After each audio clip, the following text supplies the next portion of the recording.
Ang nakatakdang paglapag. Ang Pilipinas, sa mga mata ng isang kabataang taga-Peru, mga ginigiliw na manonood, isang kagila-gilalas na balita ang kararating lamang sa amin. Isang grupo ng mga mag-aaral mula sa isang prestihiyosong internasyonal na paaralan sa Peru na may nakatakdang paglalakbay patungong Japan ay napilitang lumapag ng emergency sa Ninoy Aquino International Airport, NAIA, dahil sa biglaang problemang teknikal ng kanilang eroplano.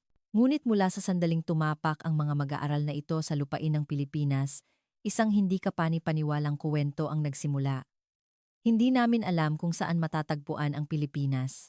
Ngunit ang naging resulta ay mas kahanga-hanga pa kaysa sa Japan. Ang biyaheng ito ang nagpamulat sa amin kung gaano kami kawalang muwang. Si Diego Martina, ang 18 taong gulang na Student Council President, at ang kanyang 14 na kapwa mag-aaral mula sa Peru, ay lubusang nagbago ng pananaw sa loob lamang ng ilang maikling araw. Ano ang nakita nila sa Pilipinas na nag-udyok sa mga mag-aaral na ito na kanselahin ang kanilang plano sa Japan at hilinging manatili ng mas matagal sa Pilipinas? Ang kwento ng mga di inaasahang karanasan sa Pilipinas ng grupo ng mga mag-aaral mula sa tanyag na paaralan sa Peru. Halina't pakinggan natin. Kumusta? Ako si Diego Martina, isang 18 taong gulang na mag-aaral sa high school at ang pangulo ng Student Council sa La Preparatoria International School sa kabisera ng Lima, Peru. Ang aming paaralan ay isa sa mga nangungunang pribadong paaralan sa Peru, nakilala sa mga taunang field trip sa ibang bansa. Noong nakaraang taon, pumunta kami sa Europa, 2 taon na ang nakalipas, sa Estados Unidos. At ngayong taon, ang aming destinasyon ay Japan. Ang orihinal na plano ay 1 linggong paglalakbay sa Tokyo at Osaka. Sa totoo lang, wala akong masyadong inaasahan sa biyaheng ito sa Asya. Kapag nag-uusap kami ng aking mga kaibigan, iniisip lang namin, okay lang siguro ang Japan. Tungkol naman sa Pilipinas, halos wala kaming alam, maliban sa malabong ideya na ito ay isang maliit na bansa na matatagpuan sa isang lugar sa pagitan ng Tsina at Japan. Noong umaga ng aming pag-alis, nagkita-kita kami ng mga kaibigan ko sa airport ng Lima. Lahat ay sabik na sabik. Ang biyaheng ito ay binubuo ng 25 estudyante at 3 gurong tagapamahala. Pag-akyat namin sa eroplano, masigla pa rin naming pinag-uusapan kung ano ang aming makikita at kakainin sa Japan. Ngunit sa mahabang paglipad patawid ng karagatang Pasipiko, pagkatapos ng aming stopover sa Mexico City, isang hindi inaasahang pangyayari ang naganap. May anunsyo mula sa kapitan na ang eroplano ay nagkaroon ng teknikal na problema at kailangang lumapag sa pinakamalapit na paliparan. Inutusan kami ng mga flight attendant na ikabit muli ang aming mga seatbelt. Agad na naging tensyonado ang kapaligiran sa loob ng cabin. Pagtingin ko sa bintana, nakita ko ang mga ilaw ng isang lungsod sa gabi, ngunit hindi ito mukhang Japan. Muling inanunsyo ng kapitan na lalapag kami sa Ninoy Aquino International Airport. Noong mga oras na iyon, hindi ko man lang alam kung nasaan ang Naiya. Si Camila, ang kaibigan kong katabi ko, ay mabilis na nag-search sa kanyang telepono at sinabing iyon daw ay nasa Pilipinas. Hanggang sa ligtas na makalapag ang eroplano, iniisip ko pa rin na titigil lang kami para suriin ang makina at lilipad din patungong Japan. Marahil ay isang gabi lang kami sa Pilipinas, tapos aalis na.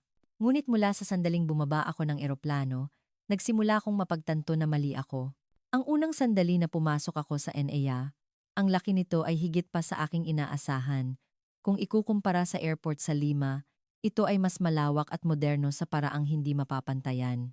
Ngunit ang issue ay hindi lamang sa laki. Ang sahig ay makintab na parang salamin at lahat ng bagay ay maayos at organisado. Ang mas nakakagulat ay ang paraan ng paghawak ng mga tauhan ng paliparan sa sitwasyon. Nang malaman nilang kami ay mga estudyante mula sa Peru, isang empleyado ang lumapit at sinubukang gabayan kami sa wikang Ingles. Bagamat hindi perpektong Ingles, ramdam namin ang kanilang dedikasyon at pagnanais na alagaan kami. Kahit na ito ay isang emergency na sitwasyon, walang sino man ang nagpakita ng pagmamadali o pagkainis. Matiyaga nilang ipinaliwanag ang lahat sa amin ng detalyado. Ang pagdaan sa immigration control ay isa ring kahanga-hangang karanasan. Naunawaan ng security officer ang aming sitwasyon at gumamit ng simpleng Ingles para pakalmahin kami na nagsasabing hindi kailangang magmadali. Sa Peru, halos hindi pa ako nakakita ng isang government employee na ganoon kabait. Habang papunta kami sa baggage claim, nagkaroon ako ng pagkakataong pagmasdan ang paligid ng airport at talagang naramdaman kong napakasistematiko ng pamamahala dito. Ang mga signage ay nasa maraming wika at napakalinaw, at ang mga pampublikong pasilidad ay gumagana ng perpekto. Ngunit ang pinakakahanga-hanga ay ang ugali ng mga tao. Kahit na may daan-daang pasahero, walang sumisigaw o nagsisiksikan. Lahat ay nananatiling maayos at matiyagang naghihintay. Ito ay isang tanawin na mahirap isipin sa Lima.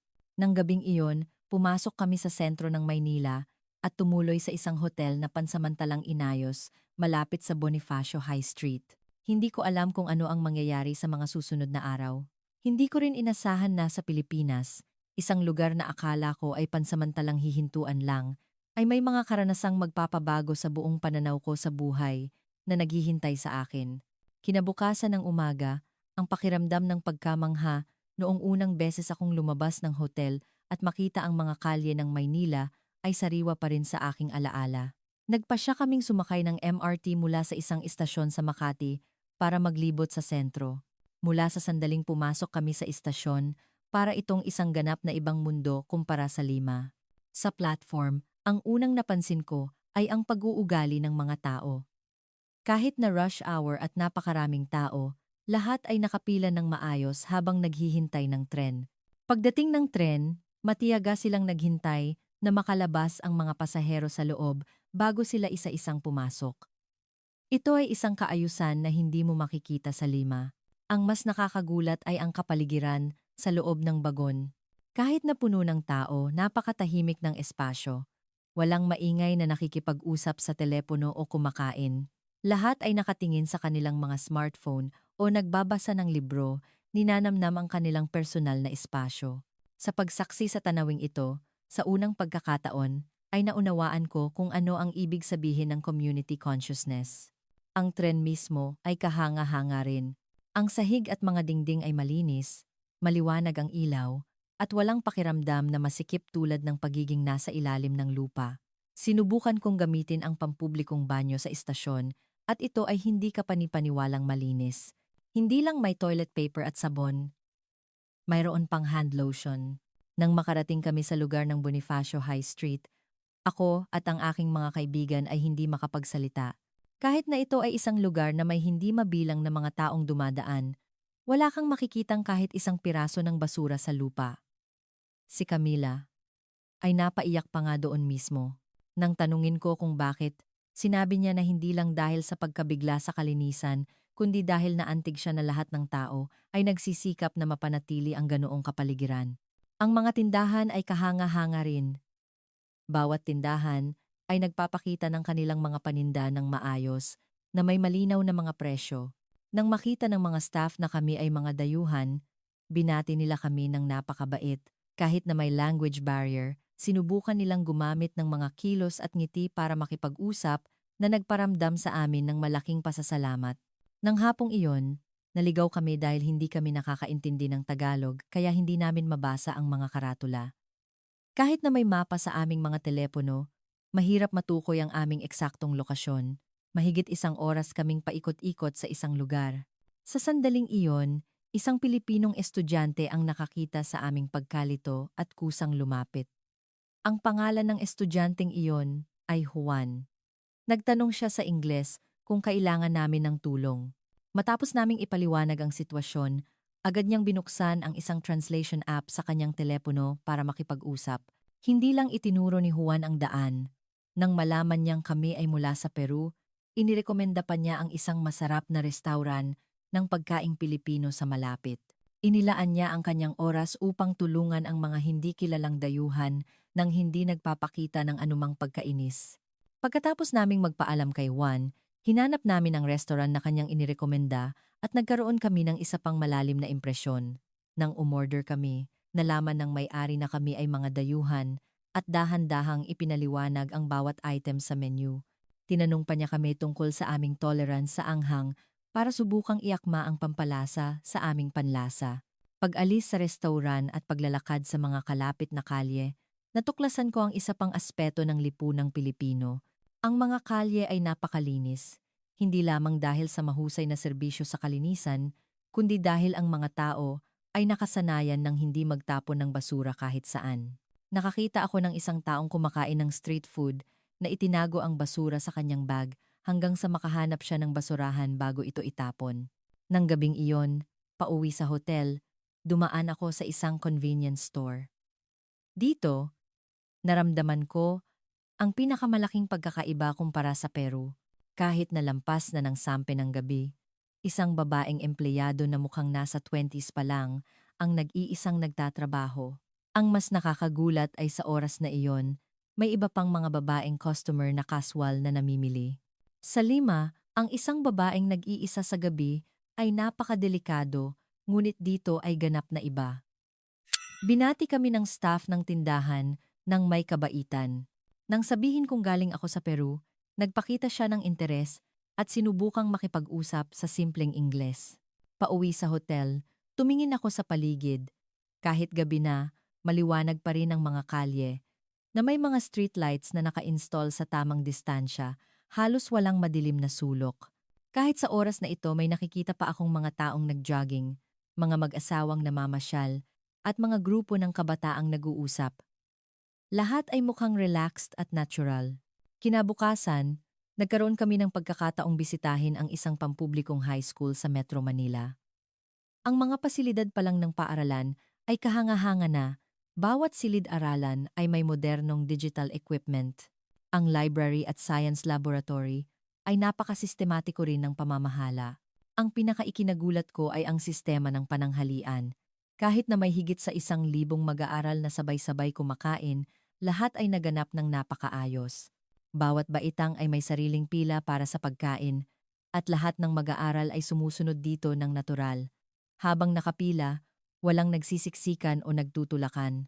Ang kalidad ng pagkain ay kamangha-mangha rin, isang balanseng menu na idinisenyo ng mga nutritionist at napakasarap ng lasa. Ang katotohanang ang ganitong pananghalian ay ibinibigay sa mga mag-aaral ng halos libre ang pinaka-nakakagulat. Sa Peru, kahit nasa mga pribadong paaralan, bihira ang nag-aalok ng ganitong kalidad ng pananghalian. Pagkatapos kumain, ang tanawin ng mga mag-aaral na nagliligpit ng kanilang mga tray at naghihiwalay ng basura ay lubos na nakaantig sa akin. Walang naguutos, ngunit ginagawa ito ng lahat na parang isang normal na bagay. Ang mga plastik at karaniwang basura ay pinaghihiwalay at itinatapon sa tamang lugar. Sa pagsaksi sa tanawing ito, nalaman kong napakataas ng kamalayan sa kapaligiran dito. Sa hapon may oras ng paglilinis at nalaman namin na sa Pilipinas, ang mga mag-aaral mismo ang naglilinis ng kanilang mga silid-aralan at campus. Noong una, halos hindi ako makapaniwala, ngunit nang makita ko ito mismo, lahat ng mag-aaral ay naghahati-hati sa gawain at masipag na naglilinis. Paglilinis ng sahig, pagpupunas ng pisara, paglilinis ng bintana, pagtatapon ng basura, lahat ng gawaing ito ay ginagawa ng mga mag-aaral. Sa pagkakita sa tanawing ito, naramdaman ko ang pagiging espesyal ng edukasyon sa Pilipinas. Hindi lang sila nagtuturo ng kaalaman, kundi hinuhubog din nila ang kamalayang pangkomunidad at diwa ng responsibilidad. Sa Peru, ang paglilinis ng paaralan ay trabaho ng mga janitor. Ngunit dito, itinuturing ng mga bata na normal na bagay ang panatilihing malinis ang espasyong kanilang ginagamit. Nang gabing iyon, nagkaroon ako ng pagkakataong makipagkita muli kay Juan. Nagkita kami sa isang 24-hour coffee shop at nag-usap tungkol sa mga pagkakaiba sa kultura ng Pilipinas at Peru. Marami akong natutunan, sinabi ni Juan, na lumaki siyang normal na bagay ang kaayusan at pakikiramay sa iba, hindi dahil may naguutos, kundi dahil iniisip nilang tama ang kanilang ginagawa. Ang mga patakaran na noong una ay tila medyo nakakasakal sa akin ay, sa katunayan, karunungan na tumutulong sa mga tao na mamuhay ng komportable ng magkakasama. Nagsimula akong mapagtanto ito. Ang maliit na abala ng bawat individual ay nagdudulot ng malaking kaginhawahan para sa buong komunidad. Ito ay isang pilosopiya ng buhay. Sa pamamagitan ng pag-uusap namin ni Juan, nagkaroon ako ng bagong pananaw sa individualismo at kolektibismo. Sa Peru, napakalakas ng pagpapahalaga sa personal na kalayaan. Ngunit sa Pilipinas, ang personal na kalayaan at responsibilidad sa lipunan ay balanse sa isang maayos na paraan. Ito ang larawan ng isang maunlad na lipunan. Naisip ko, pagkatapos ng ilang araw na pamumuhay sa Pilipinas, lalo akong maraming natutuklasan. Sa mga pampublikong sasakyan, nagbibigay ng upuan ang mga kabataan sa mga matatanda at kababaihan.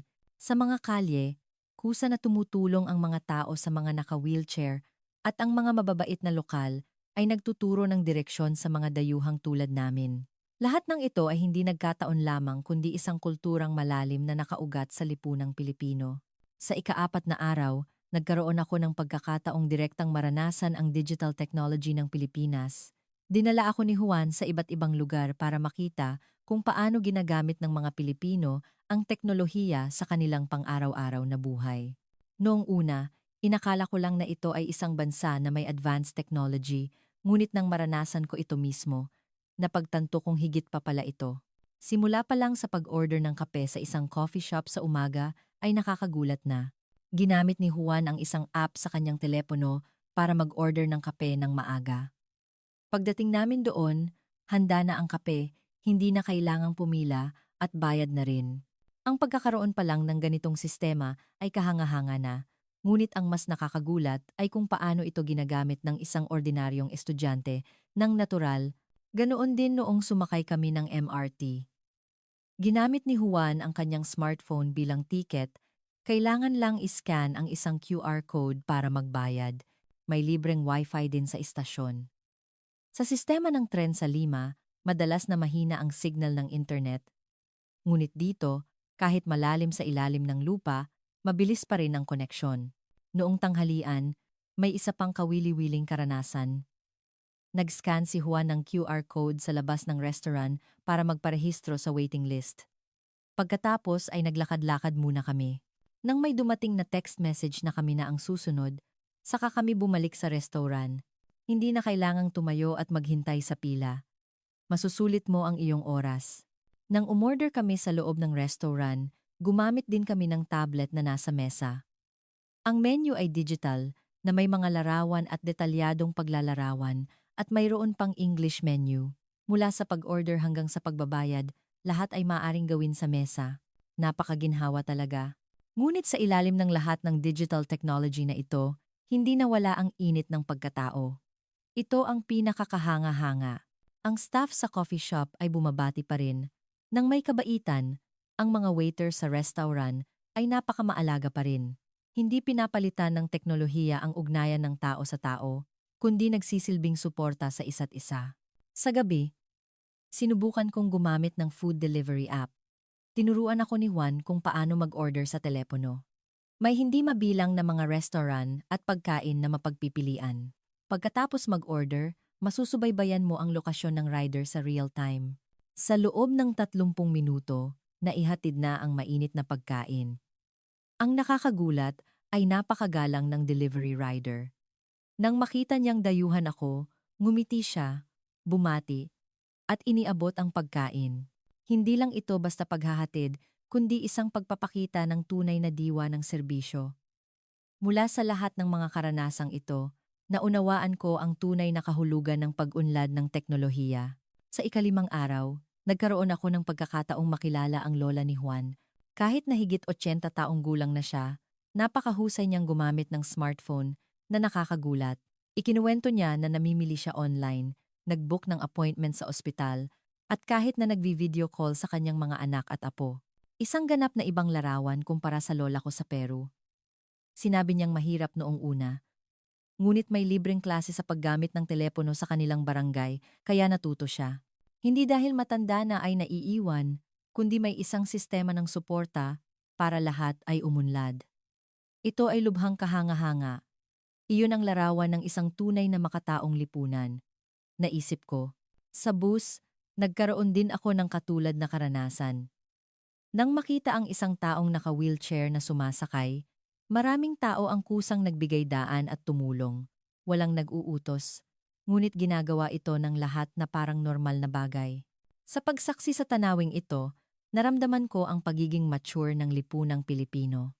Nagkaroon din kami ng pagkakataong pumunta sa ospital dahil mukhang may sipon si Juan. Ang buong proseso, mula sa pagpaparehistro hanggang sa pagsusuri, ay napakasistematiko, hindi mahaba ang paghihintay, at makatwiran ang gastos sa paggamot. Ang doktor ay nagpakita pa ng pag-aalala sa akin, isang dayuhan, at ipinaliwanag ang pampublikong sistema ng kalusugan ng Pilipinas. Sa botika, isa rin itong di malilimutang karanasan. Siyempre, ipinaliwanag niya ng maingat kung paano ito gamitin, at sinubukan pa niyang ipaliwanag sa simpleng Ingles. Ang ganitong masusing pag-aalaga ay nagparamdam sa akin ng malaking pasasalamat.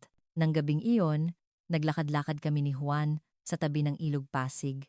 Kahit gabi na, marami pa ring mga taong nag-ehersisyo o nagre-relax, mga pamilya, mag-asawa, at grupo ng magkakaibigan.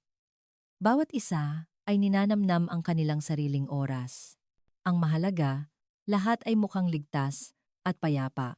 Ang mga pampublikong pasilidad na nakaayos sa tabi ng ilog ay kahanga-hanga rin.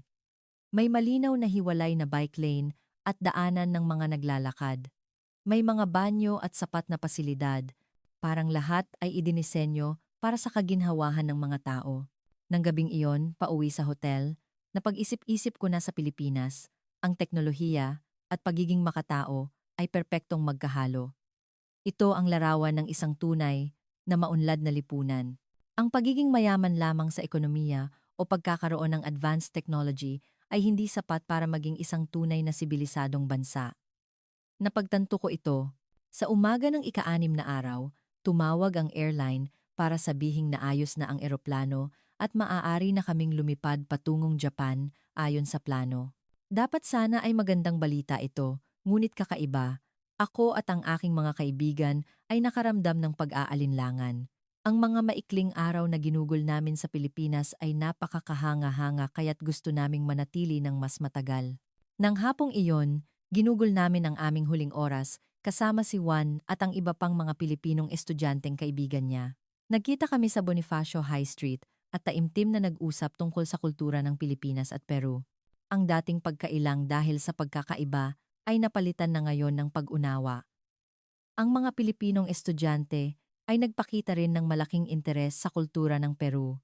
Hindi lang tungkol sa Machu Picchu o sa sikat na Nazca Lines, gusto rin nilang malaman ang tungkol sa pang-araw-araw na buhay at sistema ng edukasyon sa Peru. Ang ganitong paggalang sa isa't isa ay napakahalaga. Ang kapaligiran ng pagkikitang ito ay ibang-iba sa unang araw. Ang pakiramdam ng pagiging dayuhan dahil sa pagkakaiba ng kultura ay naging isang malapit na pagkakaibigan. Umupo kami sa isang coffee shop na may tradisyonal na estilo. Umiinom ng masarap na kapeng barako. Ang disenyo ng lugar ay pinaghalong moderno at klasiko, na may mga kuwadro sa dingding at malamyos na musikang Pilipino. Ang tahimik na kapaligiran na ito ay nakatulong sa amin na magkaroon ng mas malalim na pag-uusap. Ang mga kaibigan ni Juan ay nagpakita ng malalim na interes sa kultura ng Peru. Hindi lang nila gustong malaman ang tungkol sa Machu Picchu o Nazca Lines, kundi pati na rin kung paano ang pang-araw-araw na buhay ng mga taga-Peru. Isang babaeng nagngangalang Maria ang nagtanong sa akin, "Sa Peru, ano ang ginagawa ninyong mga kabataan para sa lipunan?" Ang tanong na ito ay nagpaisip sa akin. Sa totoo lang, sa Peru, karamihan sa mga kabataan ay nakatuon lamang sa kanilang sariling pag-unlad at tagumpay. Bihira kaming sumali sa mga gawaing pangkomunidad. Karamihan ay nabubuhay sa prinsipyong bahay ko, buhay ko. Ngunit sa Pilipinas, nakita kong napakaaktibo ng mga kabataan sa mga gawaing panlipunan. May malasakit sila sa mga isyung panlipunan tulad ng kapaligiran o mga mahihinang sektor. Isang kaibigan na nagngangalang Paolo ang nagtanong, "Ano sa tingin ninyo ang pinakamahalagang halaga?" Si Camila ang sumagot, "Bago kami dumating sa Pilipinas, marahil ang isasagot namin ay kalayaan at personal na tagumpay. Ngunit ngayon, sa tingin ko, ang pagmamalasakit sa iba at responsibilidad sa lipunan ay kasing halaga rin." Ang mga salitang ito ay nagsalita para sa aming lahat. Ang aming mga nakita at narinig sa loob ng ilang araw ay tunay na nagpabago sa aming pananaw sa maraming bagay. Ang may-ari ng coffee shop ay isang lalaking nasa A60s. Narinig niya ang aming usapan at lumapit para sumali. Sinabi niya na umunlad ang Pilipinas ngayon hindi lang dahil sa paglago ng ekonomiya, kundi mas mahalaga dahil umunlad din ang kaluluwa ng mga tao. Kapag ang bawat isa ay natutong mag-isip para sa iba, ang buong lipunan ay kusang gaganda. Ikinuwento rin ng may-ari ang kasaysayan ng pagbabago ng lipunang Pilipino mula sa mahihirap na panahon hanggang sa integrasyon at pag-unlad. Natutunan naming pahalagahan ang kapayapaan at kalayaan na pinaghirapan naming makamit at naunawaan naming ang kalayaan ay dapat may kaakibat na responsibilidad, sabi niya. Ang kanyang mga salita ay nakatulong sa amin na mas malalim na maunawaan ang lipunang Pilipino. Ang aking mga kaibigang taga-Peru ay nagsimula na ring magbahagi ng kanilang mga damdamin. Sinabi ni Marco, ang pinakaikinahanga ko ay ang pagsunod ng mga Pilipino sa mga patakaran hindi dahil pinipilit sila, kundi dahil kusa ito. Nauunawaan nila na ang mga patakarang iyon ay para sa mas mabuting pamumuhay ng lahat. Idinagdag ng isa pang kaibigan, si Sofia. Sa tingin ko, napakatagumpay ng edukasyon sa Pilipinas sa paglikha ng mga mamamayang may pakikiramay sa iba. Ikinuwento ni Camila ang sandaling napaiyak siya sa Bonifacio High Street, hindi lang dahil sa kalinisan kundi dahil naantig siya na makitang lahat ay nagtutulungan para mapanatili ang ganda nito. Sa Peru, sanay kami sa kalat at iniisip naming normal iyon. Ngunit dito, nakita kong kusa nilang inaalagaan ang mga pampublikong espasyo kahit walang nagbabantay. Ito ay tunay na pagmamahal sa ating shared space, paliwanag niya. Habang nakikinig sa kanilang mga ibinabahagi, napag-isipan ko rin ang sarili kong pagbabago. Ilang araw lang ang nakalipas, marahil ay naramdaman kong nakakainis ang pumila o maghiwalay ng basura. Ngunit ngayon, naiintindihan ko na ang mga maliliit na gawaing ito ay sumasalamin sa antas ng sibilisasyon ng isang buong lipunan. Kapag ang bawat isa ay nag-ambag ng kaunting pagsisikap, makakalikha sila ng isang kapaligiran na kapaki-pakinabang para sa lahat. Ang mga kaibigan naming Pilipino ay tapat ding nagbahagi tungkol sa kanilang lipunan. Sabi ni Juan, hindi rin perpekto ang Pilipinas. Marami rin kaming problemang kailangang lutasin, ngunit mayroon kaming iisang kamalayan na kailangang gawing mas mabuti ang lipunan. Dagdag ni Maria, tinuruan kami ng diwa ng bayanihan mula pagkabata, ngunit hindi ito isang pasanin, kundi isang karangalan. Ang pag-ambag sa lipunan ay isang napakahalagang bagay. Ang kapaligiran ng pag-uusap na may paggalang sa isa't isa ay lubos na nakaantig sa akin. Sa Peru, madalas na kulang sa ganitong uri ng taos-pusong pagpapalitan ng ideya ang iba't ibang grupo. Mas sanay ang mga tao na mamuhay sa kani-kanilang mga mundo. Ngunit sa Pilipinas, naramdaman ko ang isang bukas na kultura na tumatanggap ng pagkakaiba. Ang mga tao ay handang makinig sa iba't ibang opinyon at matuto mula sa iba't ibang pananaw. Nang dumilim, lumipat kami sa isang night market sa malapit upang ipagpatuloy ang aming pag-uusap. Puno ng buhay ang night market ng Maynila. Hindi mabilang na mga stall ng pagkain ang magkakatabi. Ang daloy ng mga tao ay abala ngunit hindi magulo. Sinubukan namin ang maraming pagkaing kalye ng Pilipinas tulad ng isaw, kwek-kwek, at halo-halo. Bawat pagkain ay may sariling lasa at kuwento. Ang mga nagtitinda, nang makita kaming mga dayuhan, ay masigasig na inirekomenda ang kanilang mga pagkain. May ilan pa ngang sinubukang magsalita ng ilang simpleng salita sa Ingles o Espanyol. Ang ganitong kabaitan ay nagparamdam sa amin ng init ng pagtanggap. Habang kumakain, ipinagpatuloy namin ang aming malalim na pagpapalitan ng kultura. Isang Pilipinong kaibigan ang nagtanong sa amin, pagbalik ninyo sa Peru, may gusto ba kayong baguhin? Ang tanong na ito ay nagpaisip sa aming lahat. Sumagot ako, gusto kong dalhin pabalik ang kamalayang si Biko na natutunan ko mula sa Pilipinas. Maaaring hindi ko mabago ang buong lipunan, ngunit maaari akong magsimula sa aking sarili at ikalat ito sa mga taong nakapaligid sa akin. Sabi ni Camila, gusto kong isulong ang edukasyon sa kapaligiran sa mga paaralan upang maunawaan ng mga kaibigan ko ang kahalagahan ng paghihiwalay ng basura at pagprotekta sa kalikasan.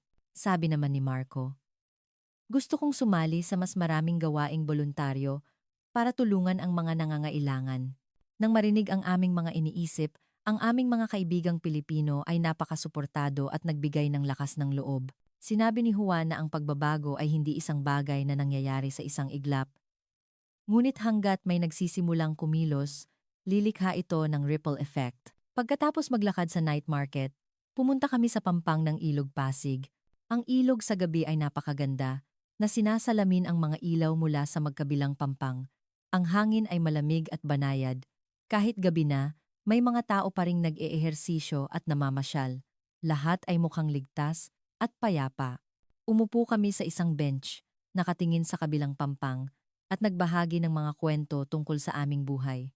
Ikinuwento ni Juan na pangarap niyang maging isang guro para makapaghubog ng mas maraming mag-aaral na may pandaigdigang pananaw. Si Maria naman ay gustong magtrabaho sa larangan ng kapaligiran para tulungan ang Pilipinas na umunlad ng sustainable. Sa pakikinig sa mga pangarap ng mga kabataang Pilipino na ito, humanga ako sa kanilang mga adhikain. Hindi lang sila nag-aalala sa personal na tagumpay, kundi nag-iisip din kung paano makapag-ambag sa lipunan at sa kinabukasan ng sangkatauhan. Ang ganitong malawak na pag-iisip at pananaw ay bihirang makita sa mga kaedad ko sa Peru. Sa sandaling iyon, bigla kong naunawaan kung ano ang tunay na lakas ng lipunang Pilipino, hindi dahil sa maunlad na ekonomiya o modernong teknolohiya, kundi dahil ang mga tao dito ay may pagnanais na gawing mas mabuti ang mundo. Kapag ang mga kabataan sa isang lipunan ay may ganitong mga pangarap, tiyak na magpapatuloy sa pag-unlad ang lipunang iyon. Nang hating gabi na, kailangan na naming magpaalam. Kahit ilang araw lang kaming magkasama, nakabuo kami ng isang matibay na pagkakaibigan. Nagpalitan kami ng contact information at nangakong mananatiling konektado para matuto sa isa't isa. Habang inihahatid kami ni Juan pabalik sa hotel, lumingon ako sa tanawin ng Maynila sa gabi na may halong pag-aalinlangan sa aking puso. Bukas, aalis kami sa lugar na nagpabago ng aming pananaw sa buhay para pumunta sa aming orihinal na destinasyon, ang Japan.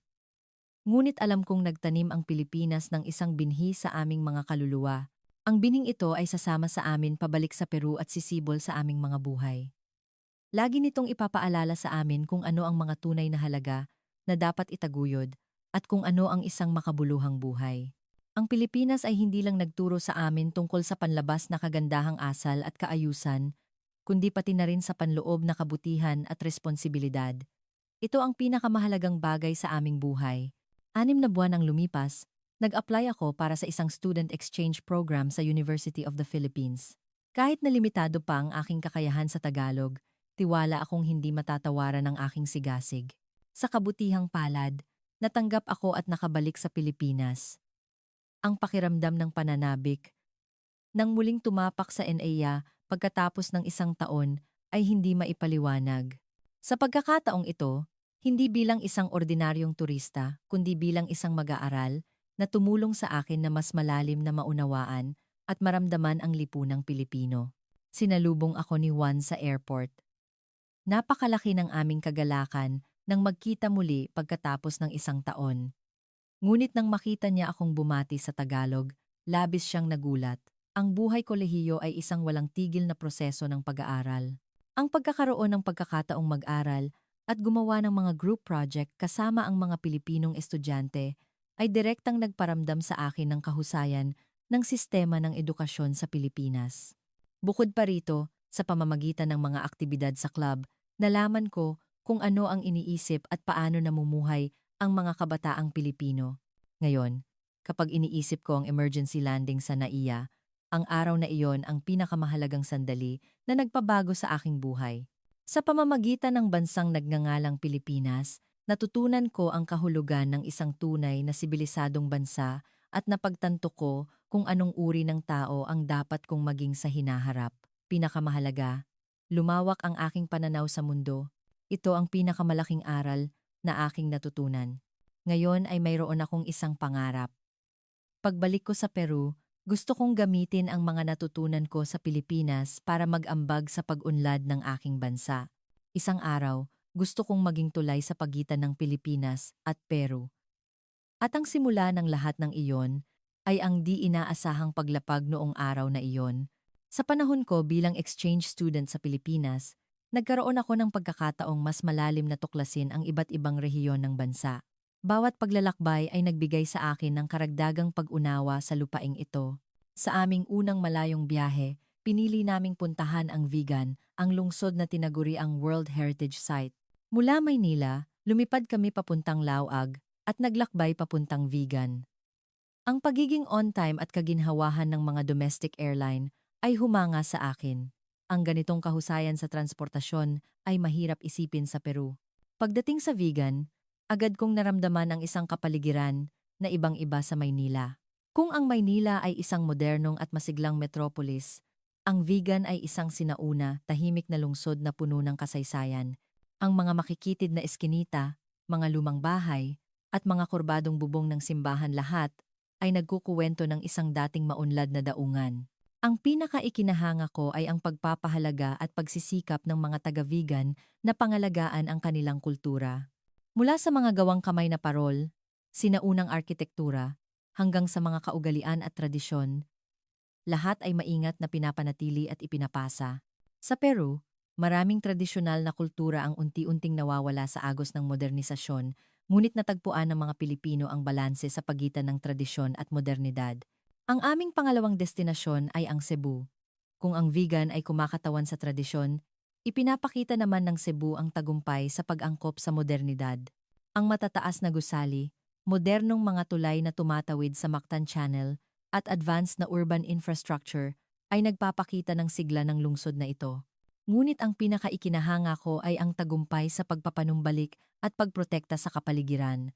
Ang mga beach sa Mactan Island ay dating naharap sa maraming hamon, ngunit pagkatapos ng maraming taon ng pagsisikap, ito ngayon ay naging isa sa pinakamalinis at pinakamagagandang beach sa mundo, isang perpektong lugar para sa mga turista at lokal. Ang tagumpay na ito ay nagpakita sa akin ng determinasyon at mga nagawa ng Pilipinas sa larangan ng sustainable development.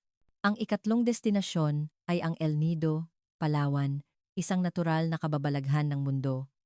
Mula sa Maynila, lumipad kami at sumakay ng bangka. Ang tanawin sa daan ay nakamamangha. Ang mga limestone na isla na umaangat mula sa turkesang dagat ay isang nakamamanghang tanawin. Ngunit higit sa lahat, naramdaman ko ang kahalagahan ng pag-iingat sa kalikasan. Sumali kami sa isang aktibidad ng pag-aalis ng basura sa mga lagoon kasama ang isang lokal na environmental group. Ang aktibidad na ito ay nakatulong sa akin na mas malalim na maunawaan na ang pagprotekta sa kapaligiran ay hindi lamang responsibilidad ng gobyerno kundi nangangailangan ng partisipasyon ng bawat mamamayan. Nang matapos ang exchange program at bumalik ako sa Peru, ako ay naging isang ganap na bagong tao. Hindi lang mas mahusay ang aking kakayahan sa wika, kundi mas mahalaga ang pagbabago sa aking pag-iisip. Natutunan kong tingnan ang mga problema mula sa iba't ibang anggulo at naunawaan ko ang halaga ng pagkakaiba-iba ng kultura. Pagbalik sa Peru, nagsimula akong aktibong lumahok sa mga gawaing panlipunan. Nagtatag ako ng isang club para sa pag-aaral ng kulturang Pilipino sa aming universidad upang ipakilala ang kagandahan ng Pilipinas sa mas maraming tao. Ang pagkakaibigan namin ni Juan ay nagpatuloy. Nagsimula kaming magplano ng isang youth exchange project sa pagitan ng dalawang bansa sa pag-asang matulungan ang mga kabataang taga-Peru na magkaroon ng pagkakataong makipag-ugnayan sa kulturang Pilipino at mag-imbita ng mga Pilipinong estudyante sa Peru upang matuto tungkol sa aming kultura.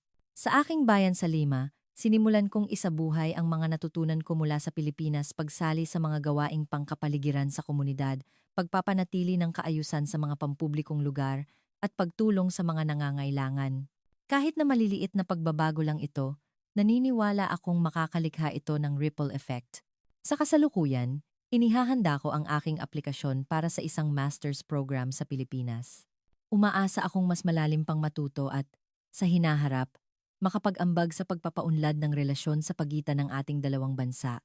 Ang di inaasahang emergency landing noong araw na iyon ay tunay na nagbago sa landas ng aking buhay. Kung wala ang karanasang iyon, hindi ko kailanman malalaman ang tungkol sa isang napakagandang bansa tulad ng Pilipinas at hindi ko matututunan ang mga mahahalagang aral na ito sa buhay. Ang pinakamahalagang bagay na itinuro sa akin ng Pilipinas ay ang tunay na pag-unlad ay nagmumula sa paglago ng kaluluwa. Hindi ang panlabas na yaman, kundi ang panloob na kasaganaan ang siyang pinakabuod. Kapag iniisip mo ang iba, iniisip mo ang komunidad, ang lipunang iyon ay magiging mas mabuti. Ang prinsipyong ito ay hindi lamang totoo para sa Pilipinas, kundi totoo sa lahat ng dako ng mundo. Ngayon ay mayroon akong isang pangarap. Sa hinaharap, gusto kong maging isang cultural ambassador na nag-uugnay sa Pilipinas at Peru upang mas malalim na magkaunawaan ang mga mamamayan ng dalawang bansa. Na nagtataguyod ng kooperasyon sa edukasyon, kultura, at pagpapalitan ng kabataan. Ang panimulang punto ng pangarap na ito ay ang emergency landing sa Naya noong taong iyon. Minsan, ang pinakamagagandang bagay sa buhay ay nagmumula sa mga di inaasahang pagkakataon. Ang paglapag na iyon ay tila isang kamalasan, ngunit para sa akin, ito ang pinakamalaking suwerte. Tinulungan ako nitong tuklasin ang isang bagong mundo at mahanap ang isang bagong bersyon ng aking sarili. Ang magandang lupaing ito ay hindi lamang nagbigay sa akin ng kaalaman at kasanayan. Higit sa lahat, binigyan ako nito ng mga pangarap at pag-asa na nagpaniwala sa akin na sa pamamagitan ng pagsisikap at katapatan, magagawa nating mas mabuti ang mundong ito. Salamat Pilipinas. Salamat sa mga magiliw na Pilipino.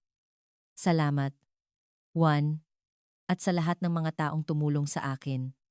Ang kuwentong ito ay nagpapatuloy pa.